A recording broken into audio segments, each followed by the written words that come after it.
compañeros, yo los felicito primeramente por haberse reunido un día sábado en la mañana y un día feriado, y que más encima estén haciendo una escuela en que todos los sábados se estén reuniendo para discutir el tema de la Constitución y la Asamblea Constituyente. Yo soy economista, como ustedes, como ven ahí, pero también soy contador y soy abogado. Aunque para ser abogado me falta solamente jurar en la Corte Suprema, que puede pasar de aquí a un mes o 2 meses, pero ya terminé todos los estudios, prácticas y etcétera, y puede decirse que ya soy abogado. Desde el punto de vista político, ¿cómo quieres que hable de mí? Yo ingresé a la Juventud Socialista el año 62, así que ya tengo muchos años. Sigo siendo socialista, militante dentro del partido, aunque evidentemente ese partido socialista ya está muy lejos de mí, pero me mantengo ahí. No sé las razones, quizás cuando cambie la ley electoral voy a quedar fuera igual. Pero he tratado de luchar al interior del Partido Socialista. ¿Por qué? Porque el partido de Allende. Entonces hay que tratar de recuperar ese partido porque es el que hizo la nacionalización del cobre, Allende. Entonces, y es lo único que se mantiene desde esa época. Y además yo he sido pirquinero, yo fui pirquinero, fui minero, después que terminé el liceo, trabajé, estudié en Moscú, en la Universidad Patricio Lumumba, estudié economía entre el año 66 y 72, pero también estudié filosofía marxista en la Universidad de Marxismo-Leninismo del PECUS durante 2 años. Así que también soy diplomado de filosofía marxista, aunque ya el marxismo queda poco en todo el mundo. Bueno, pasemos a lo que venimos. El cobre. Nosotros en Chile tenemos y hemos tenido, y ustedes me tienen que avisar cuando tengo que terminar, porque yo puedo estar de aquí hasta mañana hablando del cobre. Chile ha tenido mucha riqueza, entre ellos la plata de Chañarcillo, el salitre, los bosques, podríamos decir, el agua de nuestros ríos que vienen con mucha fuerza desde la cordillera, pero el cobre es una riqueza absolutamente extraordinaria. Es una anomalía de la naturaleza, porque en Chile se encuentra entre el 40 y el 50% de todo el cobre que existe en el mundo. Entonces, por eso que Radomiro Tomic, ya en los años 50, que ha sido el hombre que más claro ha tenido de todos nuestros políticos lo que significaba el cobre para Chile y para la política. Porque él decía, quien domina el cobre domina la política en Chile. Y justamente el cobre es tan grande la riqueza que los apetitos de las transnacionales son muy grandes. Y por eso es que hubo un movimiento también en Chile durante muchos años para nacionalizarlo, lo que se logró el año 71. Pero esa nacionalización, si bien la tenemos hoy día, se hizo un golpe de Estado cuyo objetivo principal era justamente desnacionalizar el cobre. Vean ustedes el peso que tiene Chile en el comercio mundial de cobre.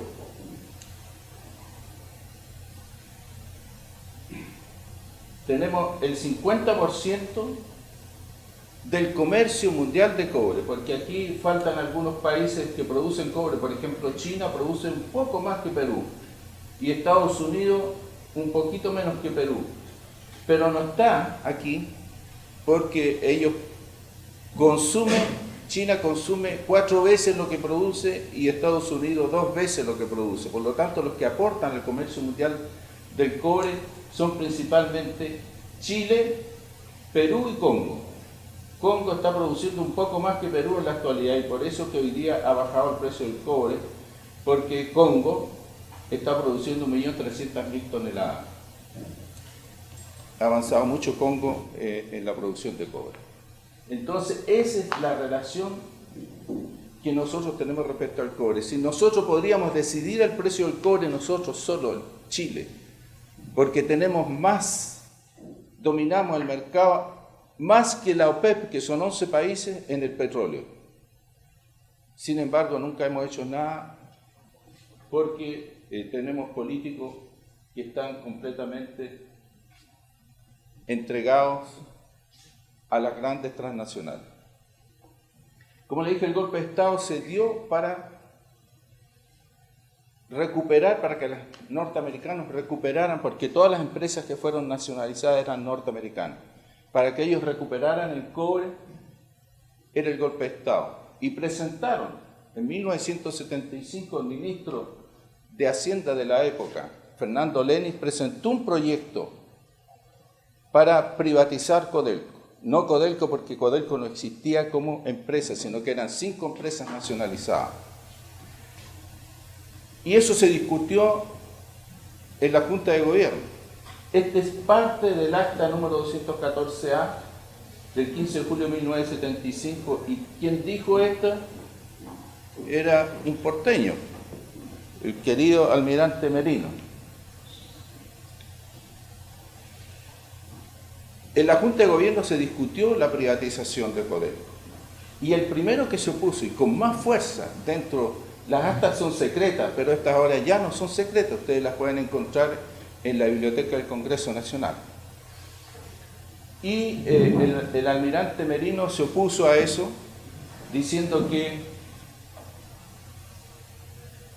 nosotros estaríamos derogando lo que las cámaras aprobaron y que el país vivió como un verdadero triunfo. Con este proyecto en debate se dará la opción de lo que es nacional, porque eso significa nacionalización. Nacional pasa a ser privado. Posteriormente lo hará otro gobierno, no nosotros. Nosotros mantenemos la situación actual y si en el futuro es necesario privatizar o vender a terceros, se hace, pero no lo hacemos nosotros. Es decir, los traidores que van a desnacionalizar el cobre son los que vienen después de nosotros. Es lo que dijo Merino. Y así efectivamente ha ocurrido. Porque la desnacionalización del cobre, si bien durante la Junta Militar se crearon las condiciones legales para que ello se produjera, la desnacionalización comenzó en 1990. Pero es más, estamos hablando de Constitución, la Comisión Constituyente, que se reunió durante 4 años, entre el 76 y el 80, discutió naturalmente el asunto de la privatización y de lo que Allende había dejado la Constitución. El cobre pertenece al Estado, es decir, las minas pertenecen al Estado, eso está en el Código Civil desde 1855 y en el número 1 del primer Código de Minería de Chile de 1874, pero nunca había estado en la Constitución que el Estado es el dueño de todas las minas. La reforma constitucional para nacionalizar el cobre que Allende introduce, esa es la Constitución. Pues en la Comisión Constituyente quisieron sacar eso, que el Estado no tuviera el dominio de todas las minas. Y la mayoría naturalmente estaba por sacarlo. Pero hubo un miembro de la Comisión Constituyente, Enrique Evans de la Cuadra, que amenazó incluso con el general Pinochet en la comisión diciendo que el general Pinochet no quería que sacaran eso de la Constitución. Y de ahí, cuando nombraron a Pinochet, los otros constituyentes agacharon la cabeza y tuvieron que aceptar que en la Constitución del 80 volviera a quedar en el inciso séptimo, el número 24 del artículo 19, que el Estado tiene el dominio absoluto, exclusivo, inalienable e imprescriptible de todas las minas. Pero más allá de eso, los militares hicieron varias otras cosas, reformas constitucionales, para consolidar la nacionalización en el año 76. Y formaron una sola empresa, de las 5 empresas nacionalizadas, hicieron un decreto, el DL 1350, y crearon la Corporación Nacional de Cobre de Chile, Codelco, todo quedó junto. ¿Por qué hicieron eso? Porque la gente que quería privatizar las empresas nacionalizadas decían, bueno, no las privaticemos todo, pero hagamos una. En las mismas actas de la Junta está que uno de esta gente decía, privaticemos entonces los yacimientos que no están explotados, y nombraron el Abra, que es un yacimiento que era de Codelco, que estaba en manos de Codelco. Querían privatizarlo porque no estaba explotado. Los militares no aguantaron nada e hicieron una reforma constitucional que consolida la nacionalización del cobre y dice que los yacimientos mineros no pueden ser privatizados, vendidos.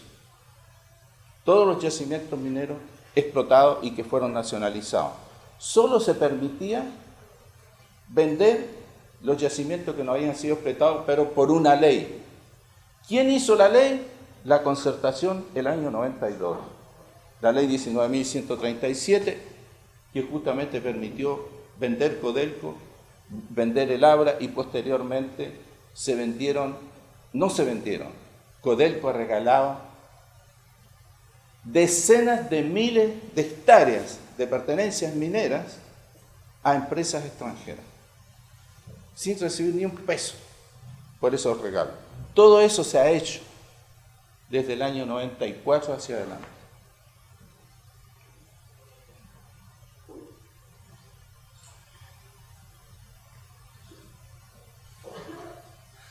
Se consolidó la nacionalización en la Constitución y más encima se establece en el inciso tercero transitorio, si alguien, yo ando siempre con la Constitución, el inciso tercero transitorio dice que las disposiciones de la 17ª transitoria de la Constitución del 25, que nacionalizó las empresas, que nacionalizó la gran minería, quedan vigentes.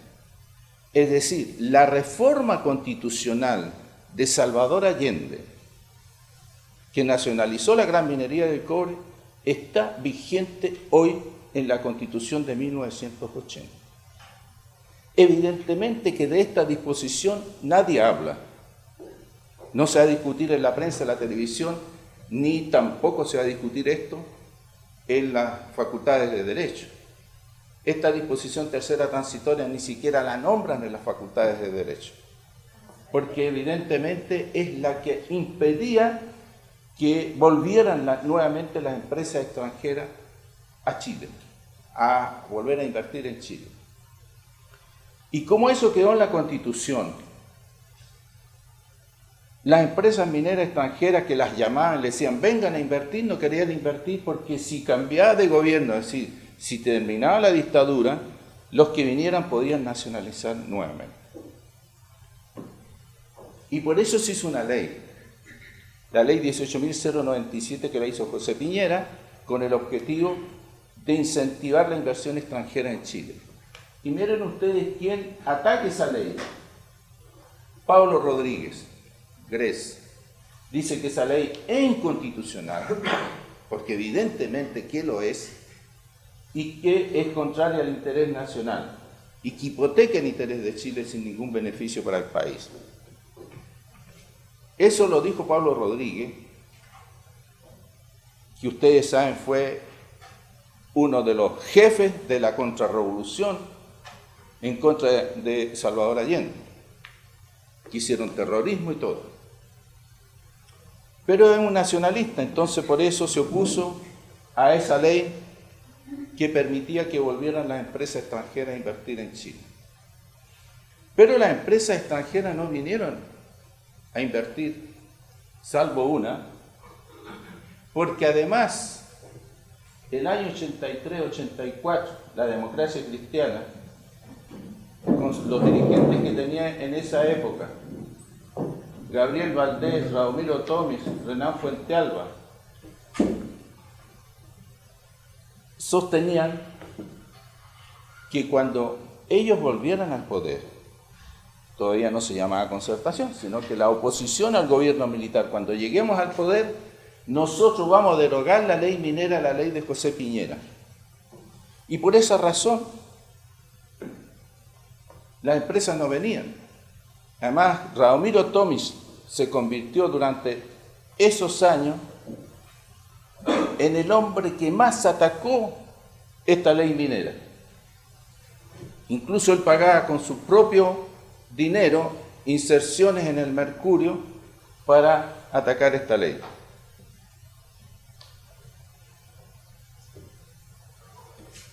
Pero las empresas no vinieron a invertir, salvo una que fue la Escondida. El año 84 iniciaron las inversiones y no llegó la inversión que tanto querían,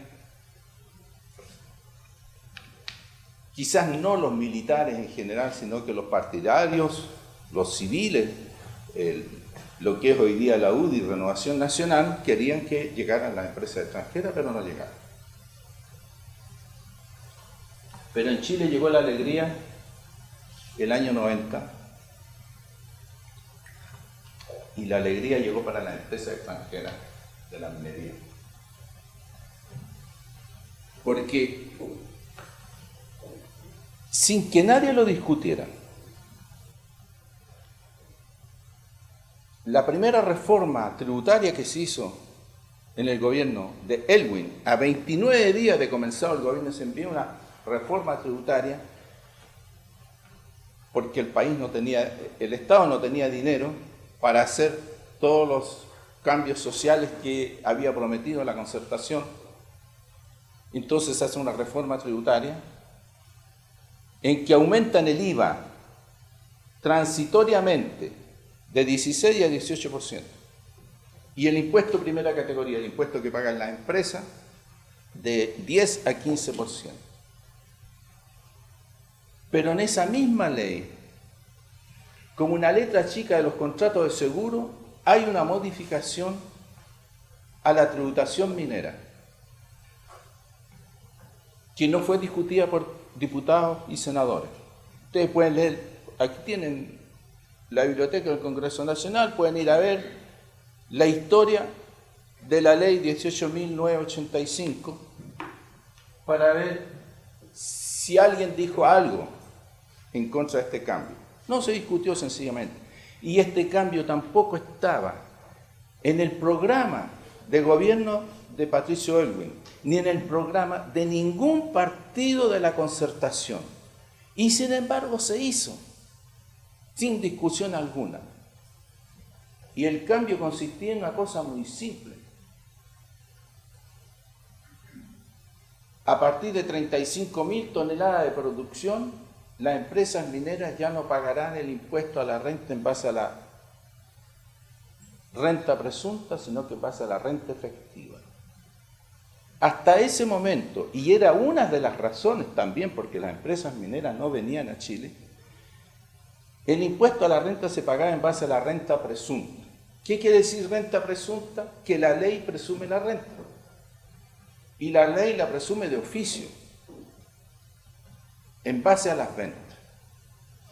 Una empresa minera vendía la primera tonelada de cobre y como el impuesto a la renta es en base a lo que se vende, tenía que pagar impuestos aunque tuviera pérdida. Aunque hubiera gastado $1.000.000 en sacar su primera tonelada de cobre y la primera tonelada de cobre la vendía apenas en $5.000, decía la empresa, tengo pérdida, no puedo pagar impuestos a las utilidades porque no tengo utilidades. Pero Impuesto Interno le decía que, ¿qué es lo que dice la ley? Dice que paga por lo que vende. Ese es el impuesto a la renta. Y eso es lo que cambiaron. El impuesto ahora se paga en renta efectiva. ¿Qué quiere decir renta efectiva? Que se pague impuesto a la renta solamente si la empresa declara utilidades. Si la empresa no declara utilidades, no hay renta, no hay impuesto. Pero se quedó el impuesto a la renta presunta solo para la pequeña minería. Los que producían menos los que producían menos de 35.000 toneladas quedan en renta presunta y tienen que pagar el impuesto.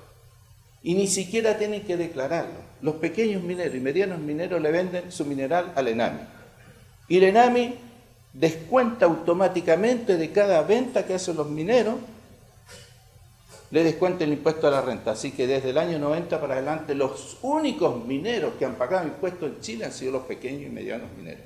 Las grandes empresas no pagaron absolutamente nada hasta el año 2004, porque siempre declararon pérdidas.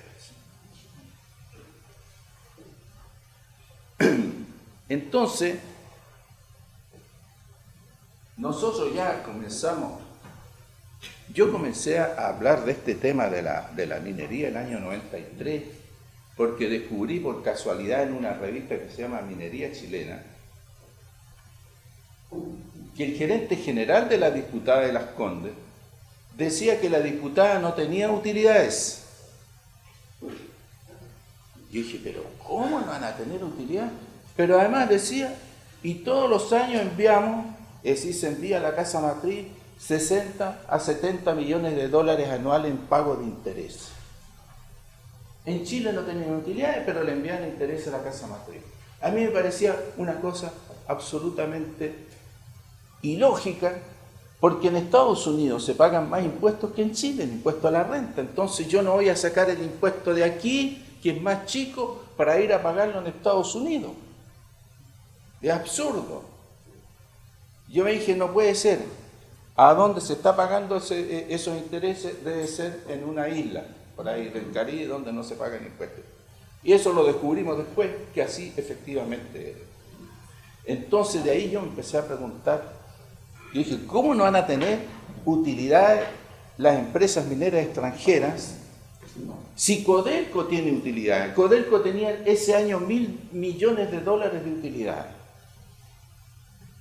Y Codelco es una empresa del Estado, con la ideología dominante en ese momento. 93 estamos hablando, 94, hace 20 años.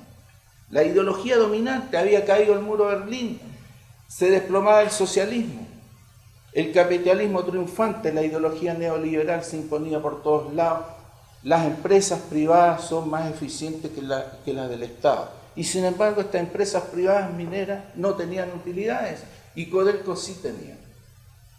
Es porque estaban jugando. Y ahí comenzó mi periplo en contra de las transnacionales mineras. Y denunciamos que no pagaban impuestos, pero no lo podíamos hacer porque el año 95 se hizo una ley miscelánea también, de misceláneas tributarias, donde se cambian muchas cosas, y entre las cosas que se cambian dice, en el artículo tanto, a partir de la palabra tanto, coma, agréguese tanto. Y es difícil saber qué es lo que están haciendo. Pues aquí cambiaron una cosa que venía del año 80, que venía de la dictadura. La dictadura permitía que cualquiera de nosotros fuera a impuesto interno a preguntar el impuesto a la renta que había pagado Juan Pérez, Juan Araya o la diputada de Las Condes o cualquier empresa de Chile. Podía hacerlo uno. Incluso el Servicio de Impuesto Interno tenía la obligación de colocar listado con el pago de los impuestos de todos los contribuyentes. Nunca lo hizo Impuesto Interno, pero por lo menos nos dejaban la libertad que cada uno de nosotros fuéramos a preguntar. Y eso se prohibió el año 95, gobierno Frei Ruiz Tagle, ministro de Hacienda Eduardo Ninat, y miren qué simple. Decía, derógase el inciso tercero del artículo 35 del DL 830, que es el Código Tributario. ¿Qué dice eso? Casi nada. Los diputados miran aquí, los pobres diputados que tenemos nosotros, no tienen idea. Votan. ¿Y qué es lo que votaron? Borraron la posibilidad que fuéramos a pedir cuánto impuesto pagan las empresas. Y hablábamos, y sobre todo el senador Lavandero, que gritaba ahí en el Senado, a veces solo, que la diputada de Las Condes todos los días estaba hablando de que no pagaban impuestos, y todas las demás no pagaban impuestos. Las empresas decían que sí, que ellos pagaban impuestos. El gobierno, Cochilco, los ministros de minería decían que las empresas pagaban impuestos. Entonces, el año 2003 se hace una comisión especial de tributación en el Senado, que presidió el senador Lavandero. Y se le pidió al director nacional de impuestos internos de esa época que fuera a informar cuánto impuesto pagaban las empresas mineras.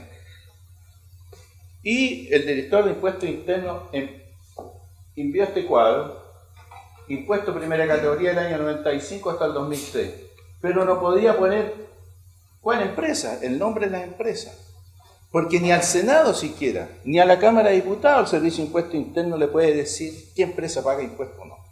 Pero esto es un informe estadístico. Son 10 empresas, las 10 mayores, desde el año 95.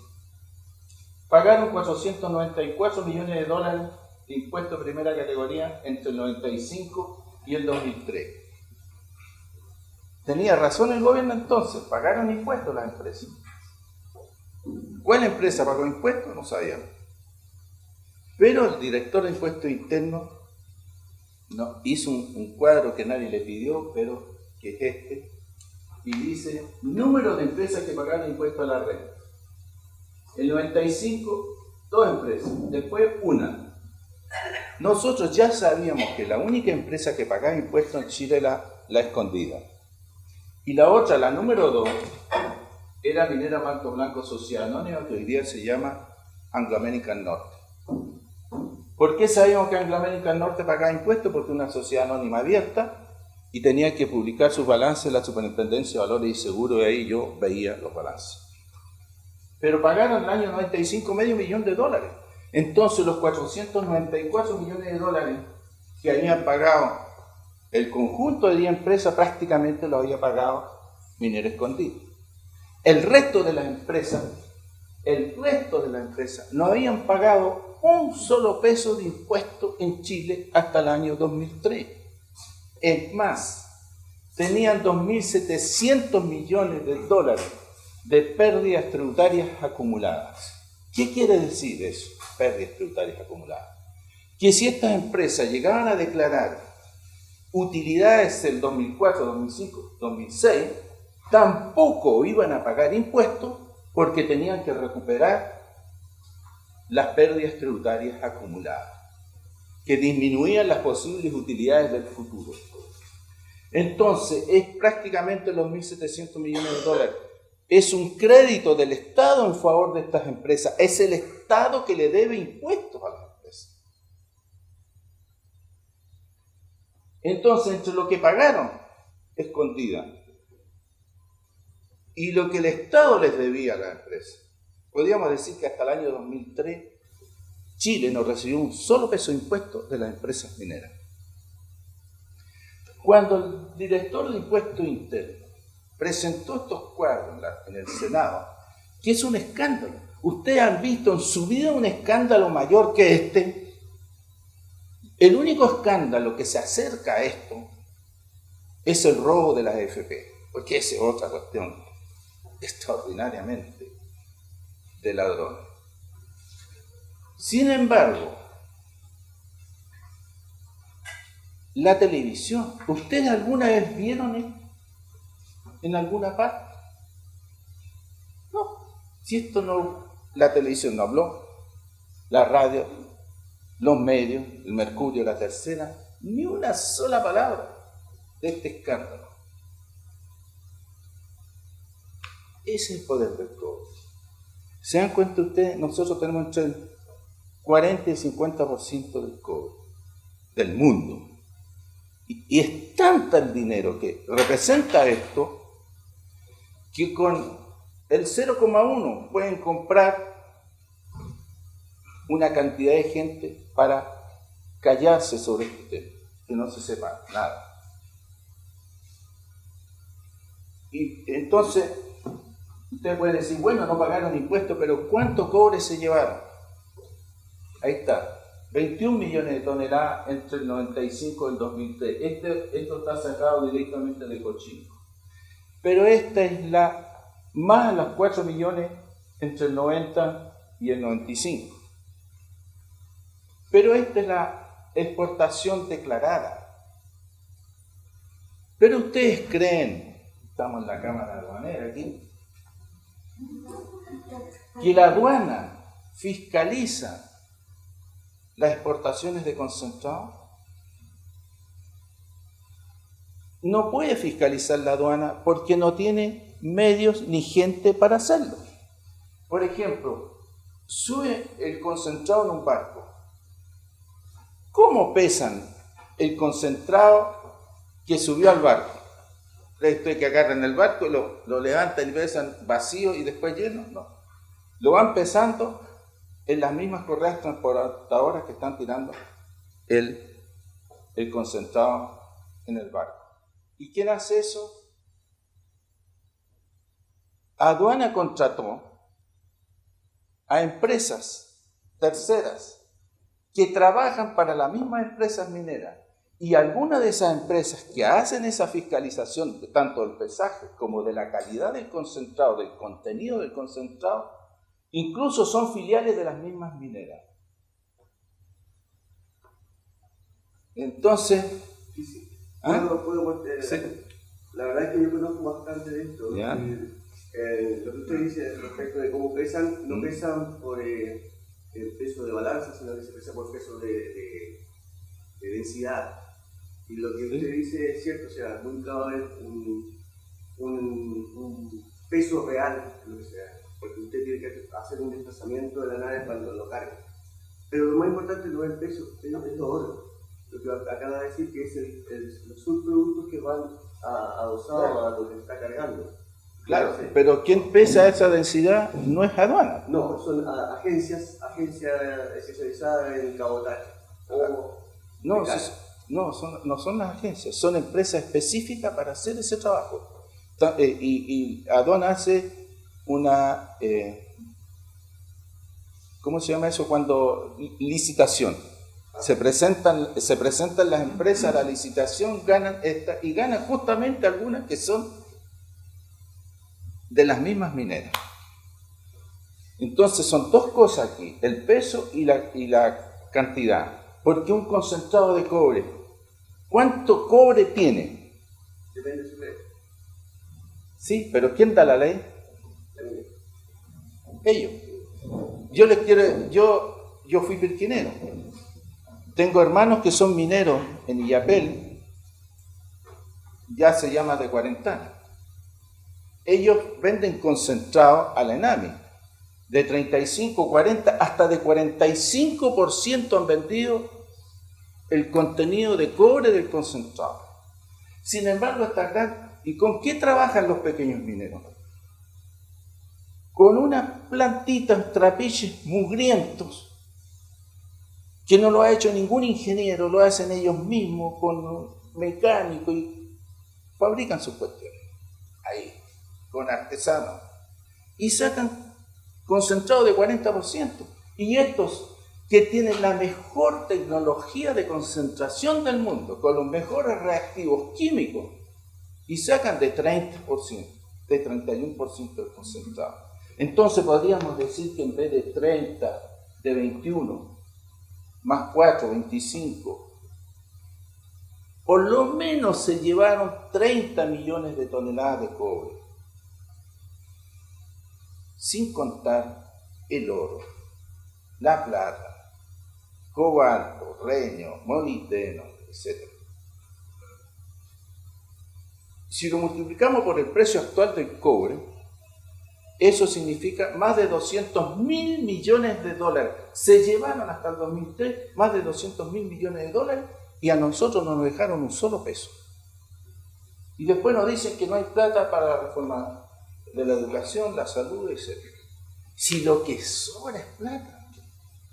En el cobre, lo que sobra es plata. Se la estamos dejando a la empresa extranjera.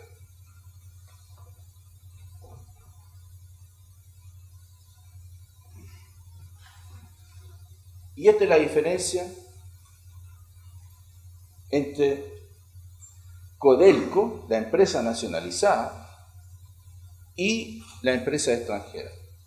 Codelco le ha entregado al país desde el 71 a la fecha 115.000 millones de dólares más o menos.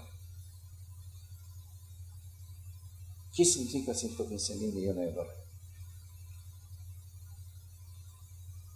Para hacer una comparación, eso es más que el impuesto de primera categoría que han pagado absolutamente todas las empresas privadas, el impuesto a la renta de la empresa, que han existido o aún existen en Chile desde el año 71 a la fecha. Es decir, una sola empresa, Codelco, ha pagado más que el conjunto de todas las empresas privadas, no de las mineras, sino que de todas las empresas privadas, incluyendo bancos, compañías de seguros, ISAPRES, AFP, etcétera, etcétera. Esa es la diferencia entre la nacionalización,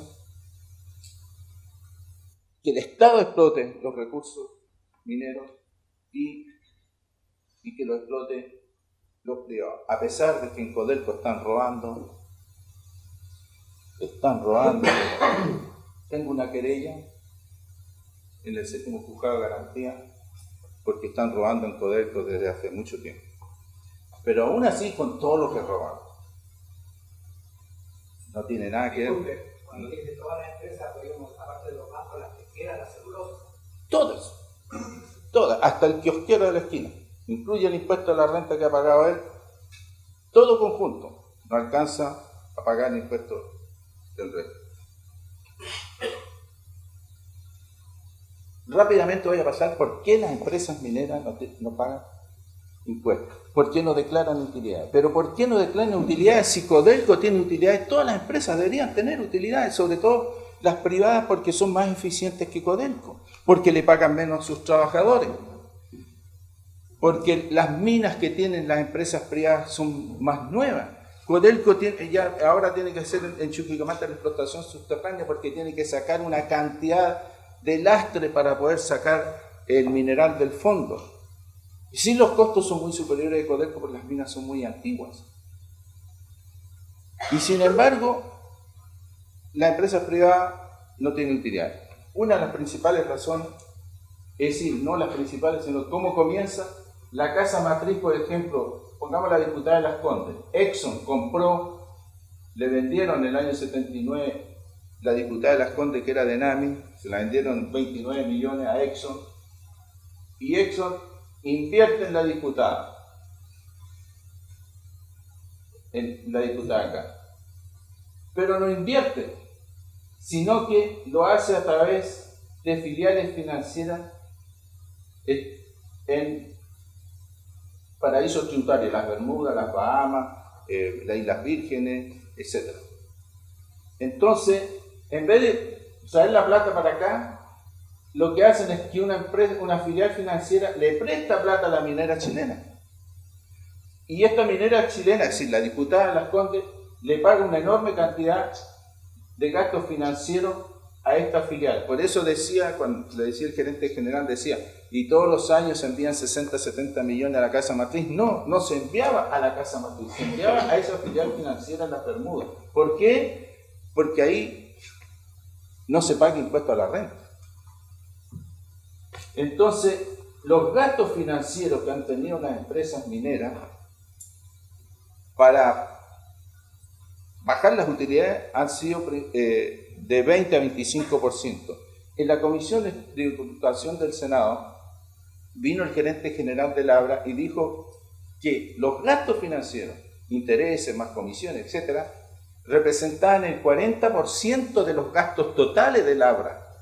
Imagínense ustedes, eso no existe en ninguna parte del mundo, que los gastos financieros sean tan altos. Es imposible.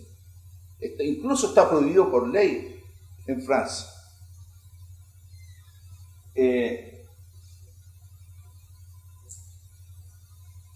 Y después están los precios de transferencia. ¿Qué son los precios de transferencia?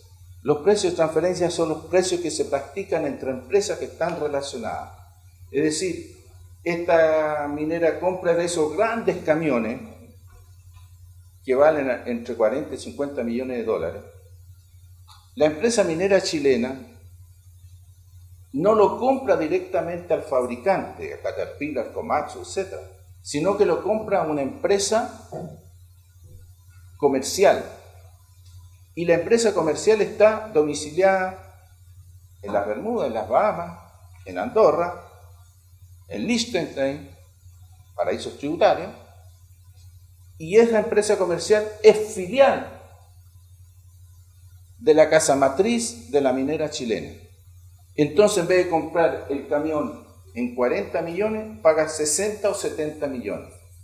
Entonces, estoy transfiriendo a través de una operación comercial con una factura. No estoy transfiriendo utilidades, porque si transfiero utilidades tengo que pagar impuestos. No, estoy haciendo una transacción comercial. Pago una factura. Sobrefacturación, más o menos parecida a la que están haciendo ahora en Sokimich y todas esas cuestiones. Penta, claro que ahí, bueno, aquí también hacen lo mismo, las empresas mineras también, eso lo vamos a ver después. Entonces, así están comprando más caro toda la tecnología a empresas filiales domiciliadas en paraísos tributarios para subir los costos en Chile.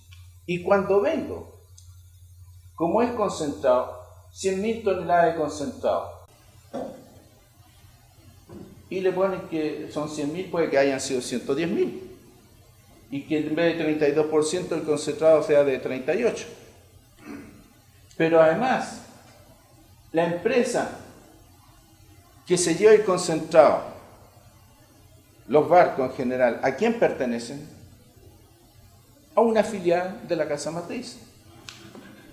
Los seguros que se tienen que pagar a una filial de la casa matriz. Y allá hay que fundir y refinar el cobre.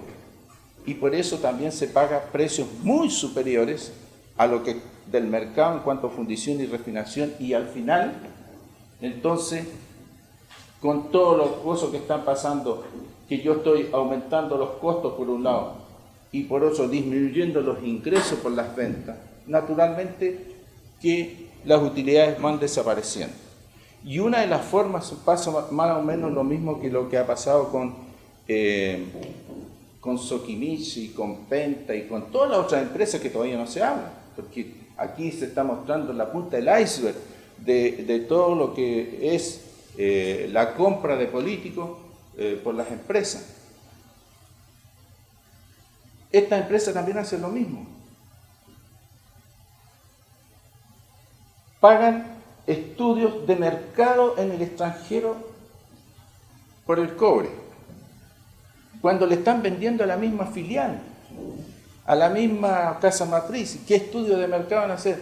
Y no son nada de $20.000, son de varios millones de dólares. Y todo eso son prestaciones no hechas, igual que en Sokimich, para aumentar los gastos y hacer desaparecer las utilidades o tener mínimas utilidades para pagar el mínimo de impuestos. Y cuando todas estas marihuanzas que hacen para no tener utilidades fallan, utilizan las ventas en los mercados de futuro. ¿Qué es lo que hizo Juan Pablo Dávila el año 94? ¿Y qué es lo que hizo Codelco ahora, entre el año 2005 y 2007, donde se perdieron 4.700 millones de dólares? Juan Pablo Dávila fueron 200, Juan Pablo Dávila. Y Juan Pablo Dávila, en unas explicaciones que dio aquí en la Cámara de Diputados, dijo que las pérdidas se produjeron porque él manejaba el asunto a través de su notebook con el Excel y que se equivocó y programó una tecla plus y resulta que tenía que ser menos. Y ahí vino la tendalá y perdió la plata. Y diputados que le creyeron, ¿ah? Diputados que le creyeron. Resulta que después hubo una investigación porque ya el escándalo que hubo La Corte de Apelaciones nombró un ministro, a José Benqui, hizo un juicio, y yo tengo la sentencia de ese juicio que tiene como 1000 hojas, la pura sentencia.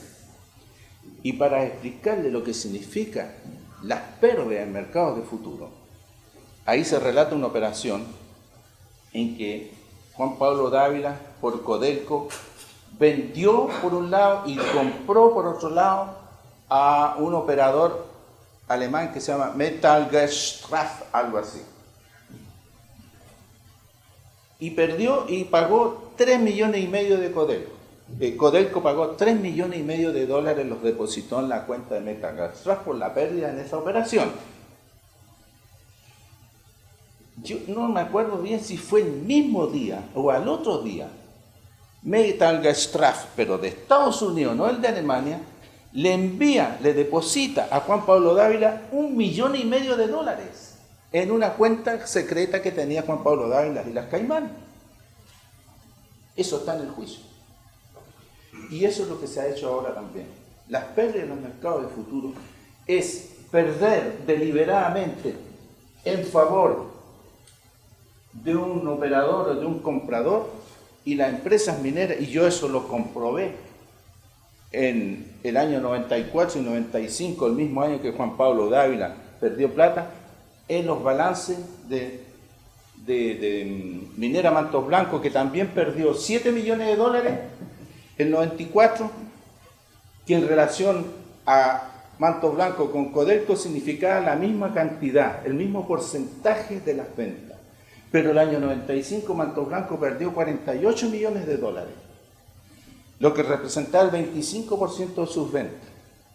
Es decir, 3 a 4 veces más de lo que las pérdidas que representaba Codelco. Pero jamás, y ustedes pueden ir a ver los diarios donde quieran, si alguna vez en el año 94, 95 salió alguna nota en la prensa, en la televisión, en la radio, diciendo que Mantos Blancos perdió en los mercados de futuro más de lo que perdió Codelco. Nunca dijeron nada.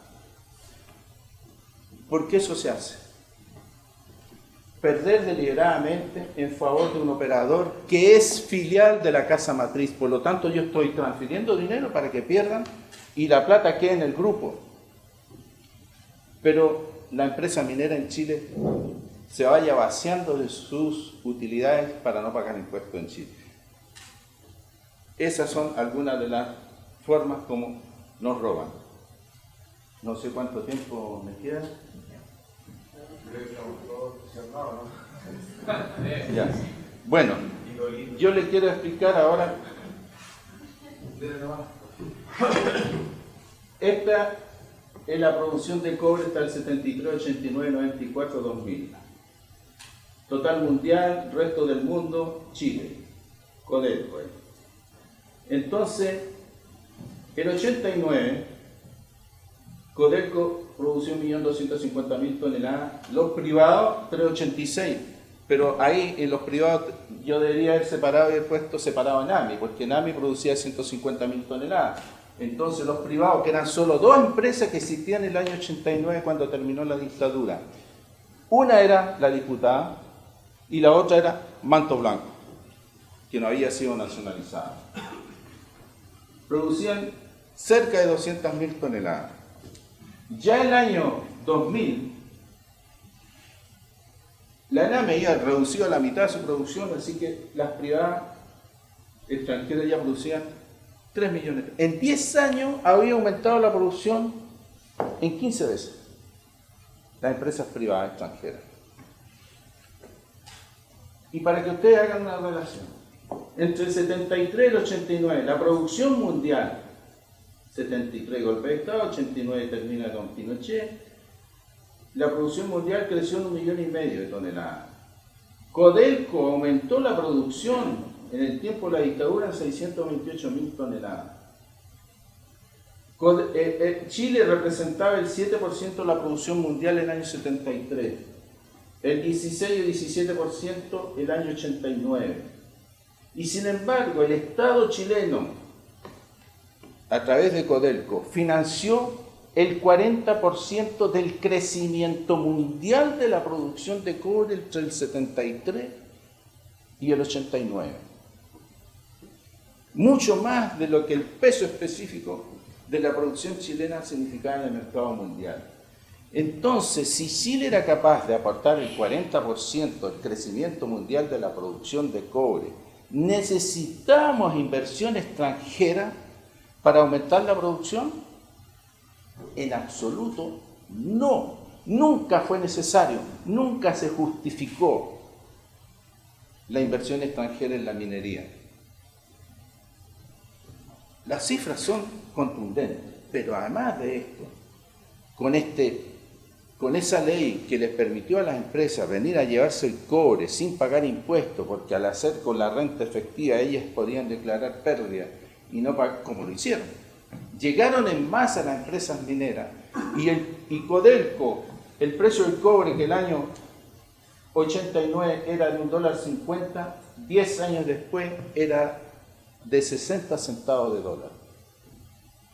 Y los ingresos de Codelco, que en los últimos 3 años de la dictadura superaban los 2.000 millones de dólares, representaban el 25% del presupuesto nacional. Con la dictadura, Codelco aportaba el 25% del presupuesto nacional. 10 años después, Codelco no alcanzaba a pagar ni siquiera el 10% de las ventas a las Fuerzas Armadas. Un año de estos, del presupuesto nacional, se tuvo que sacar dinero para completar ese 10% porque la ley establece que eso tiene un piso y si Codelco no alcanza con el piso, es el presupuesto que aporte esa plata. Entonces, el daño que hemos tenido con la inversión extranjera en la minería no es solo que ellos se hayan llevado nuestro cobre sin pagar un solo peso de impuestos, sino que además destruyeron los ingresos que teníamos del cobre, de Codelco, por la sobreproducción, y destruyeron el empleo, porque la mayor parte del empleo se encontraba en la pequeña y mediana minería. Y con esos precios del cobre, la pequeña y mediana minería desapareció.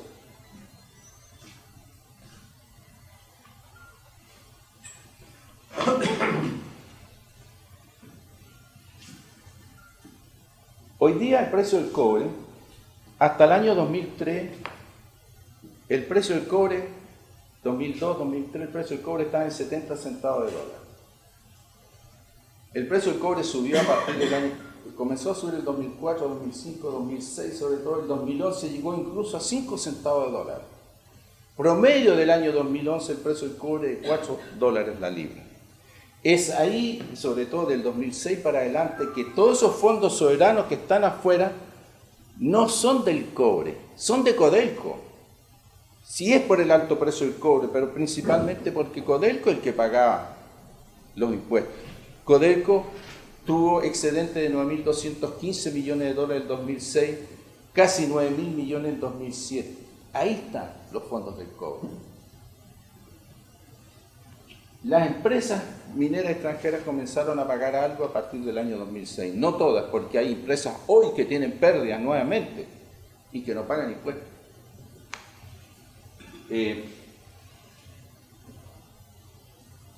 ¿Por qué razón? Y vamos a pasar más adelante. ¿Por qué razón el precio del cobre se ha mantenido alto en la actualidad? Ustedes que son gente informada, díganme. ¿Conflictos bélicos? ¿Ah? ¿Conflictos bélicos? ¿Qué conflictos bélicos? Si no hay ni uno. Esos chiquititos tiran puras bombitas de esas que no usan mucho cobre. ¿Cuál es la explicación que ustedes han escuchado a través de la televisión por qué el precio del cobre está alto? ¿Ah? Las aplicaciones de la tecnología, ¿no? No. La demanda china. La China. La demanda china. Y eso es cierto y es mentira. Miren. Producción chilena de cobre el 98, el 2004, el 2011. El 2011 menos que el 2004. Consumo mundial de cobre, el 98, 2004.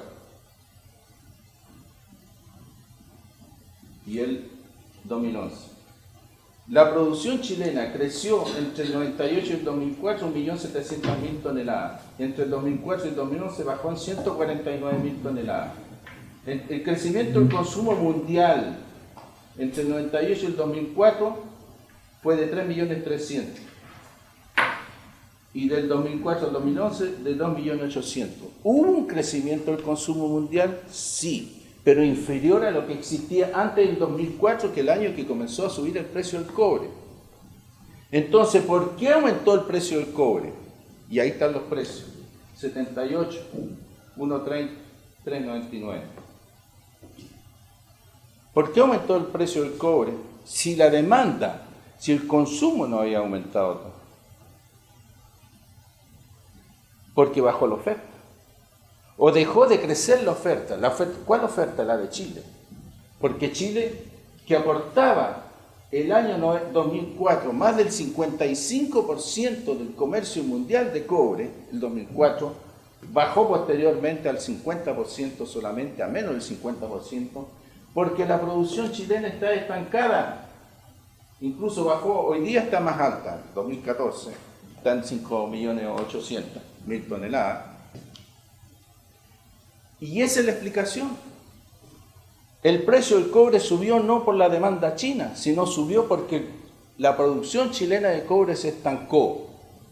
Es cierto que la demanda china creció exponencialmente, pero a la vez la demanda de los países desarrollados bajaron. Estados Unidos bajó en 1 millón de toneladas el consumo de cobre. Otros 4 países, Inglaterra, Francia, Italia y Alemania, bajaron 1 millón de toneladas en esos mismos años.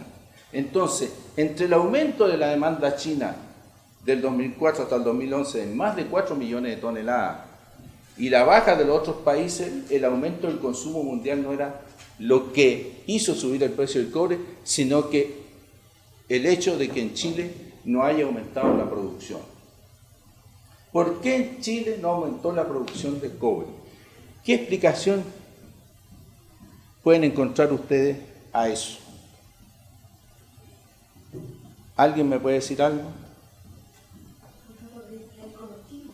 ¿Ah?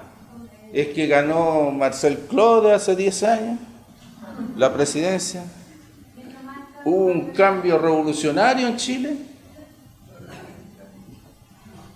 Siguen los mismos capitalistas mandando. Entonces, ¿por qué no aumentan la producción de cobre las empresas extranjeras?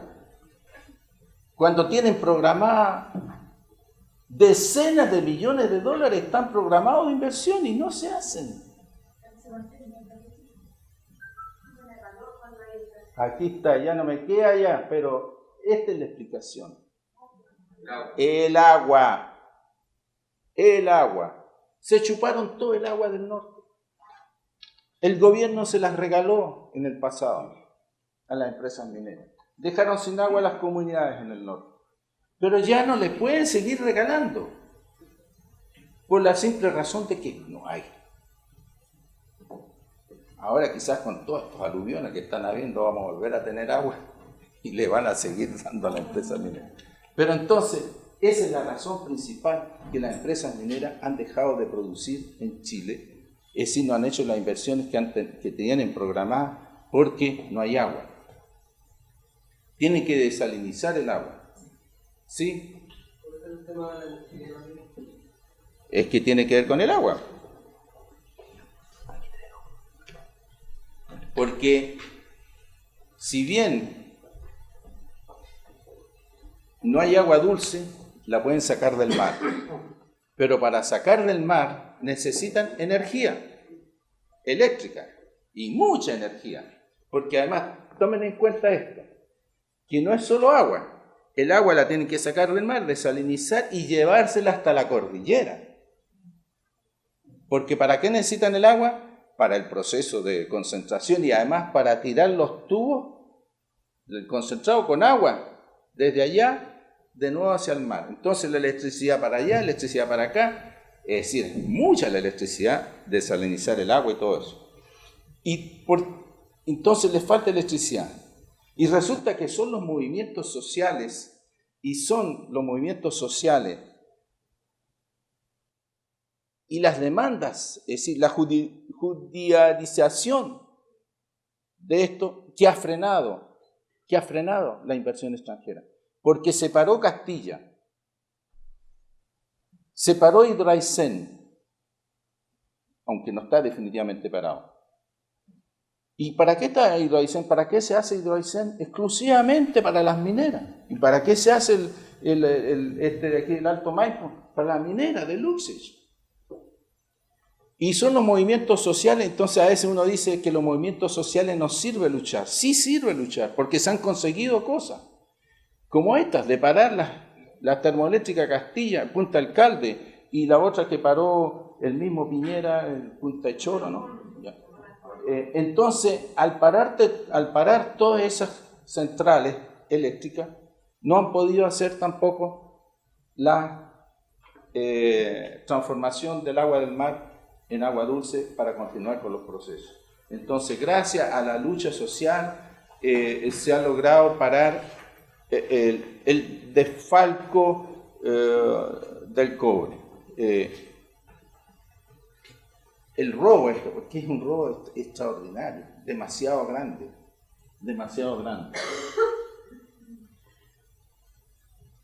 Y saben que por eso tenía antes el asunto del tratado minero con Argentina.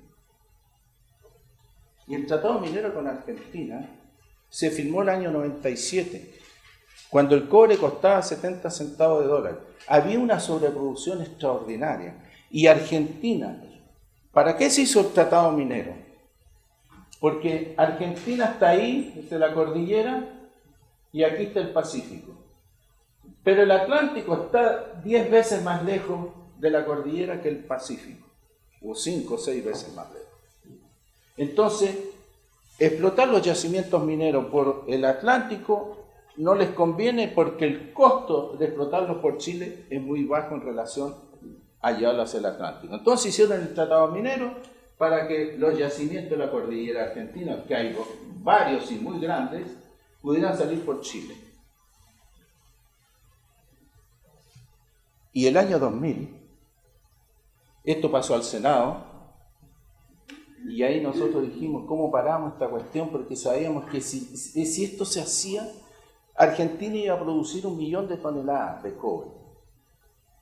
Producía en 97 140.000 toneladas, y hoy día, ¿cuánto produce Argentina? 140.000 toneladas. No produce ni una tonelada más porque no pudo salir por Chile. ¿Por qué no pudo salir por Chile? Porque presentamos un requerimiento de inconstitucionalidad del tratado minero con algunos senadores. Y gracias a quién se pudo hacer eso, principalmente gracias al senador Martínez Buch. Yo hablé con los senadores designados, llamándole por el asunto del nacionalismo. Yo dije, ustedes están entregando la cordillera de los Andes, es decir, no ustedes los militares, sino que el gobierno de la concertación con la derecha unida. Porque derecha y concertación todos votaron a favor de ese tratado minero. Un senador de la concertación votó en contra, el senador Lavandero. Todo el resto aprobando y bajándose los pantalones delante de las transnacionales. Y el Tribunal Constitucional, 12 senadores se necesitaban para hacer posible el requerimiento. Lo firmaron al final 13, entre ellos el senador que también era de aquí, Urenda.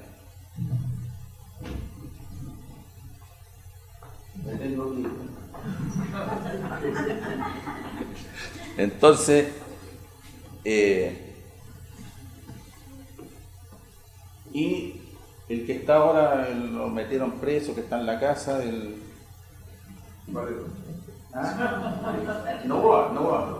Novoa, la candidata presidencial, Elvin Matei también. Y los 5, naturalmente, los 3 de la Corte Suprema y 3 o 4 más que había en ese tiempo un senador carabinero que había sido elegido como senador, que era Stangel. Así que reunimos los 13 senadores. Cuento corto, el Tribunal Constitucional declaró constitucional el tratado, pero dentro de los considerando dijo que los tribunales chilenos no tienen jurisdicción para otorgar servidumbres a yacimientos que están fuera del territorio nacional. Y como los yacimientos argentinos están en Argentina y no en Chile, no pueden pedir servidumbres para hacer un tubo y sacar el concentrado hacia el mar. Se acabó el tratado minero. No sirve ese tratado minero. Sirve un poco para Pascualama y eso, pero tendría que hablar mucho sobre ese tema. Y termino para que ahora ustedes agarren un cuchillo y se lo... Cuando el gran Ricky Lake hizo el Roger, todas las empresas mineras estaban sometidas al DL600, que tiene la invariabilidad tributaria, que era de 20 años, la invariabilidad tributaria, en 2005, cuando se aprobó esta ley. Entonces no se le podía imponer el impuesto específico a la minería porque las empresas están afectas a la invariabilidad tributaria. No se les puede imponer otro impuesto. La única razón para que se les pueda imponer es que las mismas mineras renuncien a la invariabilidad tributaria. ¿Ustedes creen que lo iban a hacer? Sí lo hicieron. ¿Y por qué? Porque la invariabilidad tributaria tiene muchos beneficios, 20 años que nada se les cambia, pero el impuesto es superior al impuesto normal de las empresas extranjeras. Las empresas extranjeras pagan 35% por las utilidades que obtengan en Chile, pero las que están sujetas a la invariabilidad tributaria tenían que pagar 42%. Ahora, punto aparte, ¿qué importancia tiene 35, 42 o 580% de impuestos si las empresas declaraban cero? No pagaban ni uno igual, pero bueno, a partir del 2006 justamente tenían que pagar impuestos porque el precio del cobre era de $3. Entonces, tuvieron que renunciar a 42%, quedaron con 35%. Se le aplicó el impuesto específico a la minería, por lo tanto, quedaron con 39%, pero antes tenían que pagar 42%. 39 es más que 42. No. Pero además se le hizo un crédito de 50% del impuesto de primera categoría, es una rebaja de 2%, así pagaron 37%, en vez de 42%. El año 2006, que el año que recién empezaban a tener utilidades, que no las podían negar por el alto precio del cobre. El primer año de aplicación del royalty, el Estado chileno perdió $800 millones. Y para que les cuento lo que hizo Piñera después, ¿no? Termino aquí para no hacerlos llorar.